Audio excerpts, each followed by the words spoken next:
नगिनी Harry Potter series की एक ऐसी कैरेक्टर है जिसे सिर्फ हमने एक सांप के रूप में देखा है। वो सांप जो वोल्डेमॉर्ट का होक्रक्स था, जिसे वोल्डेमॉर्ट हमेशा अपनी प्रोटेक्शन में रखता था। नगिनी का जिक्र पहली बार Harry Potter and the goblet of fire में हुआ था, जब वोल्डेमॉर्ट अपने पिता टॉम रिडल के घर पर छिपकर अपनी बॉडी वापस पाने की प्लानिंग कर रहा था, जहां उसने एक मगलू को मारकर उसे नगिनी को खिला दिया। और तब से हमने नगिनी को वोल्डेमॉर्ट के साथ ही देखा, जो वोल्डेमॉर्ट की सबसे वफादार साथी थी और वोल्डेमॉर्ट को उस पर अपने प्राण बख्शियों से भी ज्यादा भरोसा था। पर हैरी पॉटर सीरीज में हमें नगिनी की पूरी स्टोरी बताई ही नहीं गई है। जब फैंटास्टिक बीस्ट की सीरीज आई तब हमें नगिनी के अतीत के बारे में पता चला, क्योंकि हैरी पॉटर में हमने नगिनी को सिर्फ एक सांप के रूप में देखा था। हमें ये पता ही नहीं था कि वो कौन है, कहां से है और वो वोल्डेमॉर्ट तक कैसे पहुंची। और इसलिए आज हम नगिनी की पूरी लाइफ स्टोरी जानेंगे। नगिनी को हमने fantastic beast and the crimes of Grindelwald में देखा था, जो जन्म से ही एक मैलेडिक्टस कर्स के साथ पैदा हुई थी। ये किसी को भी नहीं पता था कि नगिनी जादुई परिवार से थी या नहीं, मगर उसके खानदान पर मैलेडिक्टस कर्स था, जो जनरेशन बाय जनरेशन माँ से बेटी में पास आउट होता है। और नगिनी भी इसी कर्स के साथ पैदा हुई थी, जिस कारण वो एक मैलेडिक्टस थी और ब्लड मैलेडिक्शन से जूझ रही थी।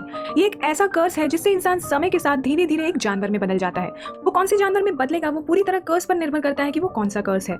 नगिनी के केस में ये एक ऐसा कर्स था जिससे वो सांप में बदल सकती थी। एक मैलेडिक्टस के पास ये एबिलिटी होती है कि वो इच्छा अनुसार अपना रूप बदल सके, लेकिन ये एबिलिटी धीरे धीरे चली जाती है और वो इंसान हमेशा के लिए उसी बीस्ट फॉर्म में फंस जाता है।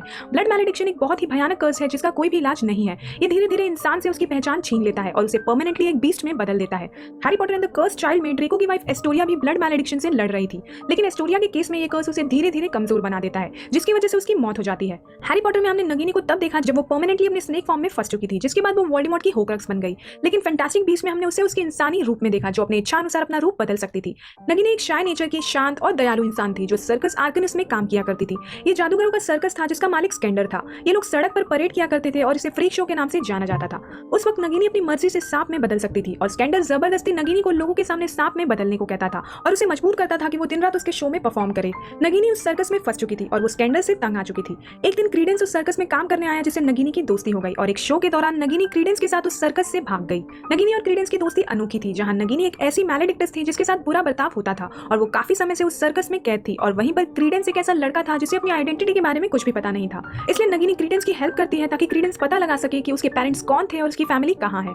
इसी दौरान ग्रिंडेलवाल्ड का एक फॉलोअर घाना ग्रिम्सन नगिनी पर अटैक करता है और ये लोग उससे बचते हुए आईफल टावर के पास एक घर के छत पर पहुंचते हैं, जहां इनकी मुलाकात ग्रिंडेलवाल्ड से होती है। ग्रिंडेलवाल्ड को क्रीडेंस की ऑब्स्क्यूरियल पावर्स के बारे में पता था, इसलिए वो क्रीडेंस को मैनिपुलेट करता है, क्योंकि वो क्रीडेंस की पावर्स का यूज करना चाहता था। नगिनी उस वक्त एक अच्छी इंसान थी और वो समझ चुकी थी कि ग्रिंडेलवाल्ड सिर्फ क्रीडेंस की शक्तियों का इस्तेमाल करना चाहता है, इसलिए वो क्रीडेंस को ग्रिंडेलवाल्ड से बचाने की पूरी कोशिश करती है। मगर ग्रिंडेलवाल्ड की पेरिस रैली में नगिनी के लाख मना करने के बावजूद क्रीडेंस ग्रिंडेलवाल्ड की बातों में आकर उसे ज्वाइन कर ही लेता है, जिसके बाद नगिनी ग्रिंडेलवाल्ड से लड़ने के लिए न्यूट, टीना, जेकब और बाकियों को ज्वाइन करती है, जहां वो सब हॉगवर्ट्स आकर डंबलडोर से मिलते हैं। इसके आगे की कहानी तो हमें